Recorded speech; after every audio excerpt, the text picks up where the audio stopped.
This is Fearless Careerist with Dr. Catherine Robert. On this episode, Catherine speaks with Megan Livatino, co-founder of Girls Play Sports, about how her early work in human resources and recruiting provided her with skills needed for starting a nonprofit and how she built a successful real estate practice after years of putting her career on the back burner. Going through those experiences and learning what you don't ever want to do again can be really helpful in your career. As a 22, 23-year-old, I didn't fully understand when I was asked to be a part of that project what that meant. While I never wanted to do it again, it was all part of actually, a growth period where I learned what I don't want to do. Here's Catherine Robert. What happens to your career when work needs to take a back seat in your life? Our career decisions are made up of a complex mix of our interests, our need for a certain income level, and our priorities surrounding our loved ones and time outside of work. Megan Livatino spent many years finding creative ways to work and still contribute to her family and community in the process. After many years of putting her work life and career interests last, Megan pursued a long-held passion for real estate and is now a successful agent in the North Chicago area. She joins us here today to tell us all about it. Welcome, Megan. Thank you for having me, Catherine. I appreciate it. Thanks. Let's start at the top. Did you know what you wanted to study in school? Not necessarily. I would say when I was looking into colleges, I was looking more for colleges that I could play a sport at. I have always been very into athletics, and I knew that I wanted a high academic school, but I didn't necessarily know exactly what I wanted to study. I do come from a family history of educators. There's a lot of educators in our family, and it made sense that when I started at Northwestern, the degree that I sort of fell into, it was called organizational studies. It was within the School of Education. It had sort of a education and business tilt. I would say they do not certify at the undergraduate level at Northwestern in education. So I knew I was going to need some further education afterwards. But to be honest, I loved my classes in education, but I didn't quite know what I wanted to even do yet at that point. Okay. And you wanted to play volleyball, right? I did. So I had an opportunity to walk on to the Northwestern varsity volleyball team, and it was one of the greatest experiences I've had. You started without an idea of what career you wanted. Did you leave with an idea of what career you wanted?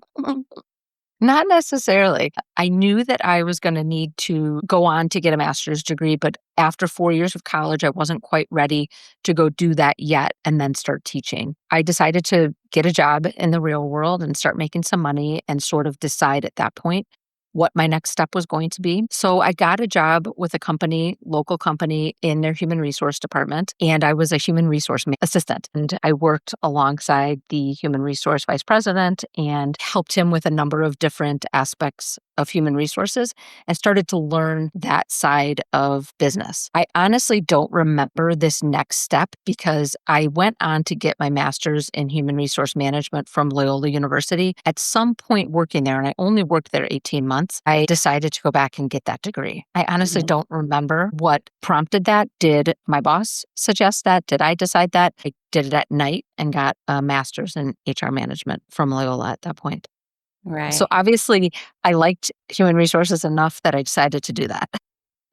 How did you get the job as the HR assistant? Was it just something in the newspaper? I'm quite certain, yes, it was in the newspaper. At that point, right after college, I had moved back home with my parents, and I'm quite certain my dad had circled it in the newspaper and said, "You should apply to this." I said, "Okay, How helpful." Exactly. So it actually, I met a lot of really great people, and it was a great experience. Yeah. You mentioned that you had some misgivings about the work you were doing. About a year and a half into working there, I was approached and asked if I wanted to be a part of a project. I did not quite understand what that project was at the point, but it basically was the company was being sold, and I was going to kind of be on the inside and help to gather information that potential sellers needed from the HR side. So I did that. It was a very difficult time because I felt like a lot of people who were working there and this was their livelihood, were left in the dark during this period. And then at a certain point, it was sprung on them that the company was being sold. And I vowed never to be a part of an experience like that before. But having said that, going through those experiences and learning what you don't ever want to do again can be really helpful in your career. As a 22, 23-year-old, I didn't fully understand when I was asked to be a part of that project what that meant. While I never wanted to do it again, it was all part of actually, a growth period where I learned what I don't want to do. Yeah. Yeah, I can think of all kinds of experiences I had in my Exactly. early jobs where it's like, "Oh, that's really mean." But if you haven't Right. been through that, you're on the other side of it, you have no idea. Absolutely. And at that point, I still didn't really know what I wanted to do. When the company got sold, I was out of a job. So at the end of the process, it meant that I was leaving there. My boss at the time, who was the human resource vice president, asked me to come with him. He was going to start his own consulting company. And since I still didn't really have a clear idea of what I wanted to do, I think I still had a semester or two left of my master's program. I decided that that was a good opportunity to sort of fill that space while I finished up my master's. I decided that that was a great kind of filler job, and maybe I would end up loving it. I wasn't quite sure at that point. The consulting company, the basis of it was to provide recruiting services for companies that don't have the bandwidth to send recruiters out to college campuses. So we would work for companies. We would go out to multiple college campuses. We had a tour of campuses that we went to. And as students were signing up at the end of the year for interviews with employers, we would be one of the groups that was there. What was interesting is when we were sitting there with students, we weren't just interviewing for one client, we were interviewing for multiple clients. The concept was we were going to find the best fit for you. Based on what the students were looking for, we were going to help them find that best fit. I learned a ton during that period of time. It was obviously a startup company. Everything we did was from scratch. When I left there, I would say that that was one of the reasons why I decided to move on, was because it got cumbersome to always have to start everything from scratch. But when I look back on it, I actually think the growth that I had during that period really helped me throughout the rest of my career. So it's interesting. In the moment, something doesn't feel great, but when you look back on it, you're able to say, wow, I really learned a lot during that time. It wasn't what I wanted to do. I knew I didn't want to be in a position where I was traveling a ton, and we were traveling a ton. I think after, a few years, it was time to move on from that opportunity. It's interesting looking back on it. I do see all of the growth I had during that time. Yeah, brand new company. So there's no manual of here's how you go and interview, 20 No. kids in a day, right? Exactly. A lot of it also was we were trying to find new clients. There was sales, there was cold calling, there was creating marketing material, and then going out to the college campuses. It was really multifaceted because there were basically two parts of the job. You were trying to find new clients, and then you were going out and satisfying what you had promised these clients. It was a lot of stuff for, again, I'm only like at this point 23, 24, 25. It was a lot of responsibility, and I think I didn't fully appreciate it at the time. But the travel was the one thing that was the biggest impetus for me to stop doing that. Yeah. I think it's funny. You didn't know what job you wanted to do, but you were putting young Exactly. adults. You were putting young adults into jobs. How ironic. Yeah. Well, it does. It's interesting in that you now place people in homes, places to live. In a way, you're still doing placement. Yeah, very true. Very true. Okay. After you left this job, you moved to Endeavor Health. What led Correct. you to work for them? Correct. I think I had just finished my master's in human resource management from Loyola. There's something about like just finishing a degree where you feel like you're supposed to use it. And so it's like, what other HR jobs are in the area that I can, apply for? I think my dad might have also found this one in the paper, but I can't remember. He's very resourceful like that. I had been living in the city with some friends, and I had decided to purchase my first condo in Evanston. I decided to start looking for HR jobs in the Evanston area or North Chicago area. I temporarily had to move back home because the condo that I bought was pre-construction and it wasn't ready yet. It was at that point that I applied for this job. It was called Evanston Hospital at the time. Obviously, that organization has gone through many growth periods and is now called Endeavor Health. At the time, I went into a recruiting role. Kind of just made sense. I had been recruiting for the past couple of years.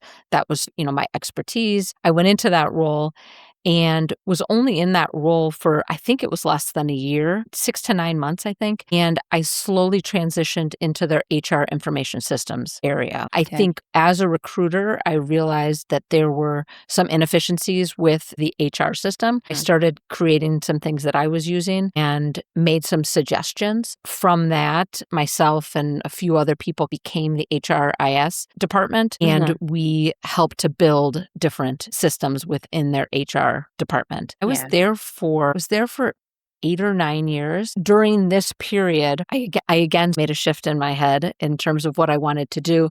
And I came back to I really feel like I want to be in education. I had done my undergraduate degree and I was like, maybe now I'm ready to go back and get that master's in education. Unfortunately, from the time I had graduated to the time I went to go back, the regulations and the rules for what you needed to get certified in the state of Illinois changed. I essentially needed to go back and get a master's in education. When I had first graduated undergrad, I thought it was just going back and taking 3 or 4 or 5 classes, and then I would be certified, but it didn't make sense to do that, and I basically needed to take a master's program over. The good thing about Evanston Hospital and Endeavor Health was that they actually pay for your education. They pay it up to, there's a dollar amount, but it equated to about 4 or 5 classes a year for me. So I slowly, while I was working there, was taking my education classes at night, and I loved it. I loved it. I was taking those at National Louis. One of my daughter's actually going to National Louis right now. And it was honestly, I liked Northwestern. I liked Loyola. I loved National Louis. I thought it was a very practical, hands-on program that they had there for teachers. And my job at the hospital, even when I got to the point of student teaching, even allowed me to take a 10-week leave of absence to go student teaching. They were very flexible and understanding that this was a goal of mine, and they made it possible for me to do. I think I had one kid at the time, student taught, and got to feel what it was like to be a teacher, have kids, have to get kids to daycare, have to come home, have to, take care of kids, put them to bed, and then do teacher plans. Yeah, so you got to see the full lifestyle. Exactly, because I was doing it a little later in life. I never really had that opportunity to do that without kids, so I already had my oldest at that point. But you had, this was your second master's degree, so you did this work full-time, take classes at night. You did that for a long time. A long time, I did. So which was harder, doing student teaching or doing the work full-time and take classes at night? Student teaching, hands down. It was, and I think as you're a teacher for longer, I think that preparation period becomes easier. You do it for a couple of years, but then things change so much with education and what the requirements are that I think it's constantly shifting. It gave me a whole new appreciation for teachers and what they do. And people think, oh, they've got this great schedule and they've got summers off and they've got this. It was so hard. Not to mention my husband's job at that time. He had just changed into a very demanding job, and he was gone all the time. So it was pretty much on me in terms of getting our oldest to daycare. I student taught for the day, getting them back from daycare, and then doing the nighttime routine. And then I would get to work on my lesson plans for the day. I loved it. I really loved being in the classroom. I ultimately never taught after that.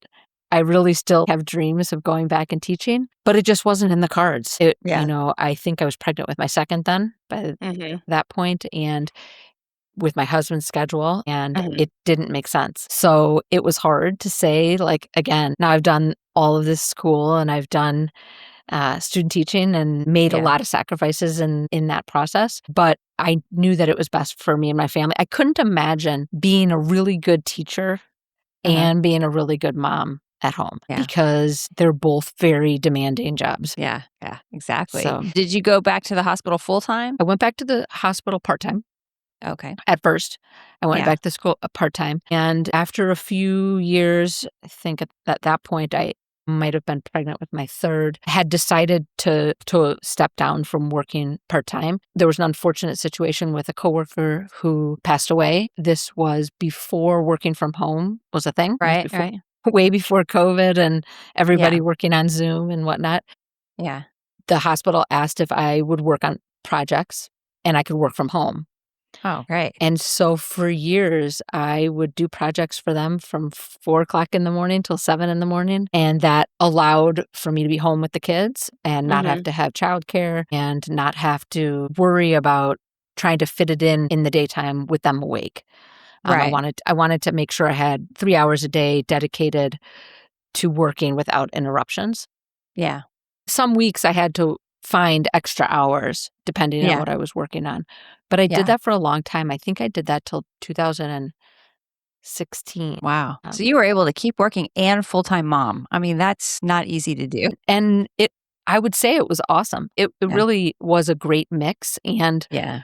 when it came down to it, I probably was making more money than I would be as an entry-level teacher. It helped me to feel better about the fact that I hadn't chosen that route because I did have the day to spend with my kids Yeah. and I was still bringing money into the family. And so it's felt productive in both ways. I was getting Yeah. to do what I wanted to do and staying home with the kids and being able to provide some financial Yeah. contribution to the family.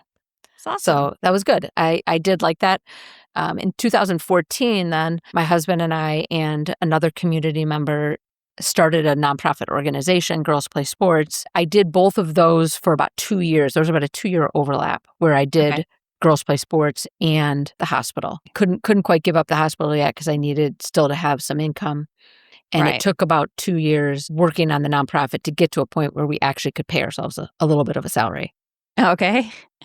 So Little, not a normal I salary. said that purposefully because Yeah. the nonprofit sector is rough. It has a lot of benefits and it is very feel good, but if you're Yeah. in it for the money, you're in the wrong sector.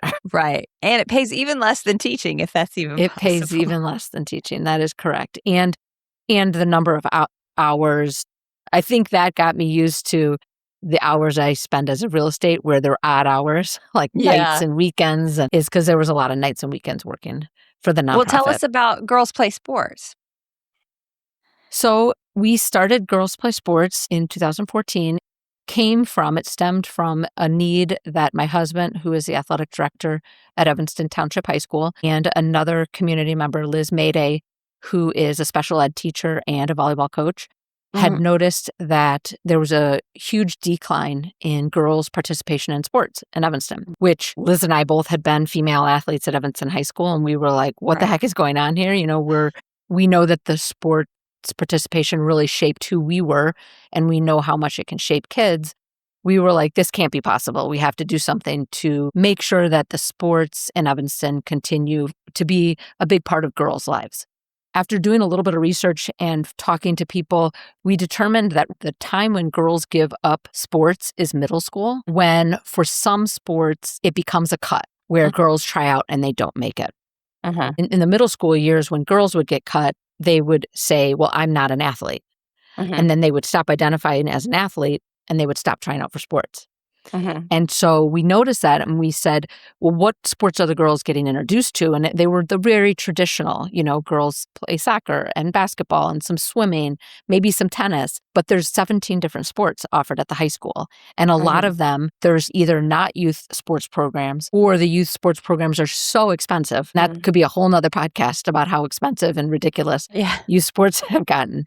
Yes, having But been we- a parent of an athlete, I painfully remember the cost. It is. It's so Yeah. hard. There's so many kids in the Evanston community that we knew would want to participate in sports if they could just connect with the right sport.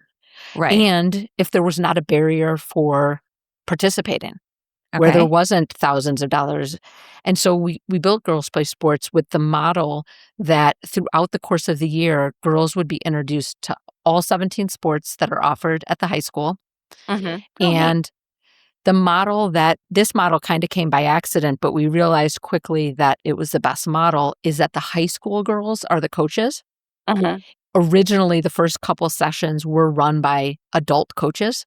And one day, those adult coaches couldn't make it to a session. Liz and Chris scrambled to find some high school girls that could go. They realized that the energy level at the programs were so different. And these young girls could look up to these high school girls. And they realized from that day forward, they were like, adults are out of the equation. Like the high school girls have to be the ones that are running the programs. Yeah. Obviously, there's adults on the back end and there's an adult in the gym always, but Right. the high school girls are the ones that are participating with the girls, teaching the kids, coaching the kids. So we had after school programs. We had programs on Sundays where the kids would actually come to the high school to come to the programs. And the gist of it was that there was a cost for some after school clinics were always free, 100%. That was sort of the entry to get people to know the Girls Play Sports name. Right. And then the programs at the high school, we had after school, we had leagues and tournaments, and then we had a summer camp program. And those did have a cost to them. But if anyone indicated they needed scholarship, they would instantly get 100% scholarship. So there were no questions asked. There were no forms that people needed to fill out because it's hard asking for scholarships. People have a hard time admitting, I can't pay for that. And we didn't want that. All you had to do was check a little box saying I need a scholarship, and it was done. So hand in hand, we had to write a lot of grants trying to get money and to source and fund the activities we were doing. So that was one of the other roles that I had besides the program side of it, was the grant writing and getting the money for the grants. Within 2 or 3 years, the girls' participation in Evanston was higher than the participation in boys. So we saw instantly that it worked. It was pretty amazing. It's fun because like even now as I go to games over at the high school, I'm like, she used to do Girls Play Sports when she was in 3rd grade. She's now on the varsity basketball team. You know, it's fun to kind of be able to see that the full process from some young kid not knowing what sport they wanted to do to finding their sport. Yeah. Yeah. It's so fun to be able to see it in your community and see the kids grow up. Absolutely. And like, who has an opportunity to play badminton or water polo or field hockey at such a young age? And I guess field hockey is more and more becoming a youth sport thing. But at the time, no one was playing those at that age. And so it was an opportunity really young to get girls involved in less mainstream sports. Right. Yeah. Because if they find something they love, they'll keep doing it, right? Absolutely. And it's so important, I think. It doesn't have to be sports, but kids going into the high school, it's such a big high school. You know, it's just shy of 4,000 kids. You got to find something. You got to have an anchor, whether it's sports or a club. You got to have somewhere to go after school. Yes. And a group of kids that when you see them in the lunchroom are your people. For some of these girls who have been coming to our programs since 3rd grade through high school, it also gave them friends. You know, they were often from other schools in our community. They didn't necessarily know them from their school. And it just gives them more opportunities for friendships. Yeah. Wow. Well, it was well acknowledged by the community. In fact, you won the Toyota Everyday Hero Award in 2018 for serving so many students.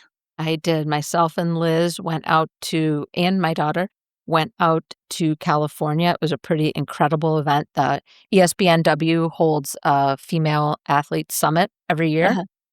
And it's at this summit that Toyota presents this Toyota Everyday Hero Award. They came and filmed a little snippet about Girls Play Sports, which I actually still have up on my real estate website because it's such a cool video to me. Point of pride, as we call it. Kind of reminds you like why you spent all those hours working on this. Yeah. And it was really fun. Toyota acknowledges and gives this award to people who have been able to break down barriers in their community and provide sports opportunities. For this specifically, it was for girls because it was hand in hand with ESPNW. But it was a huge honor for myself and Liz to go out to California and be a part of this event and to be recognized by Toyota. It was huge. It was pretty early on in this nonprofit's life.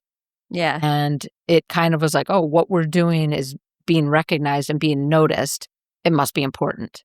And so with that momentum, it came with some grant money, and it also came with like this push to like, we've got to make Girls Play Sports even better, and we have to make sure that it doesn't lose any momentum.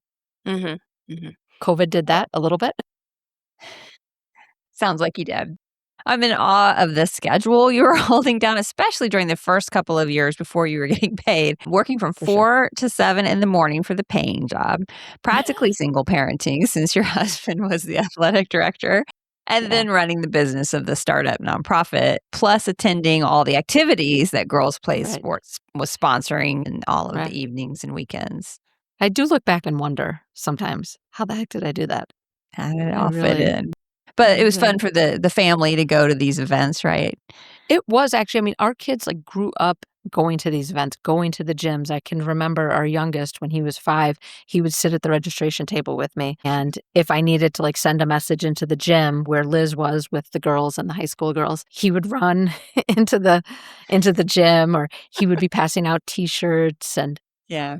our middle son was probably in a side gym playing basketball or football and keeping him busy. And then our daughter, even though she was too young for the program at the time, she often participated with the older kids and held her own. Yeah. So it was fun. So good times, but then it got really complicated. It did get a little bit complicated. Yep, it sure did. With, life comes struggles. And we did have one of our children struggled with some mental health challenges and required me to kind of take a step away from girls play sports, which when I look back at, I think I was ready to anyway.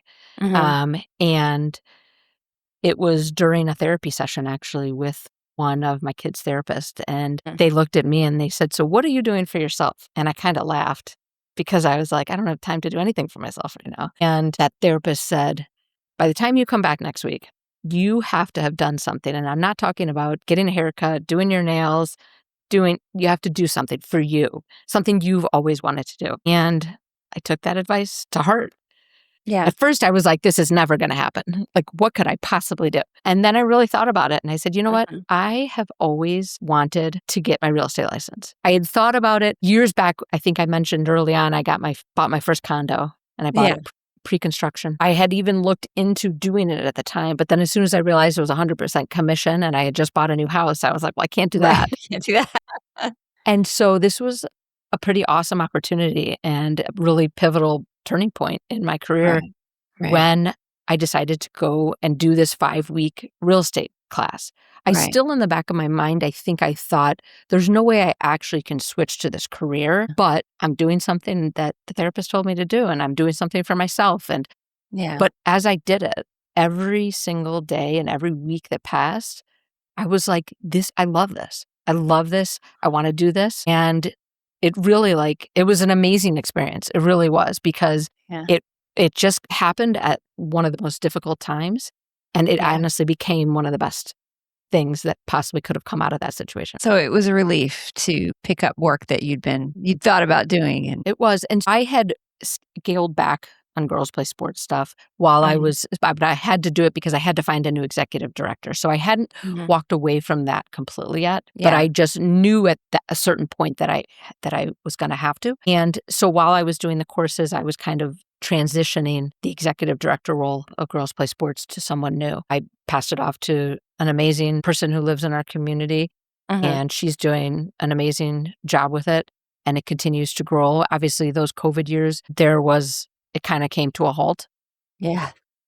But it has picked up, and it has really started to grow again. It was important for me to find somebody who would love girls play sports as much as I did. Liz continues to be the heart and soul of girls play sports, and Sarah has taken over as executive director, and they both are doing amazing. But it was really nice to find that what are you doing for yourself moment, and finding something that I didn't even know I needed. Right.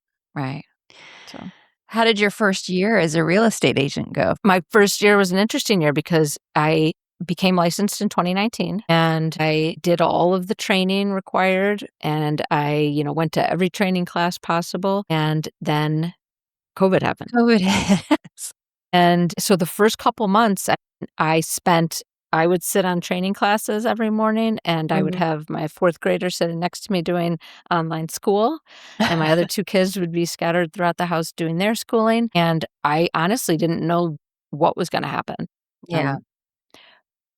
But by April or May, when things opened up and they told us that we could start showing homes, we had to have masks on. We had to have little stations where we'd have hand sanitizer and gloves if people wanted, and only 1 or 2 people could be in the house at a time. We'd have lines out the houses. Oh, wow. Trying to see things. But it actually ended up being an awesome first year. It was kind of like I was thrown into it. I joined a team, and that has been super beneficial. I joined a team of friends from high school. Oh, One of my friends who had been already doing it 20 years at this point invited me to join his team, and I was working closely with one of the other teammates.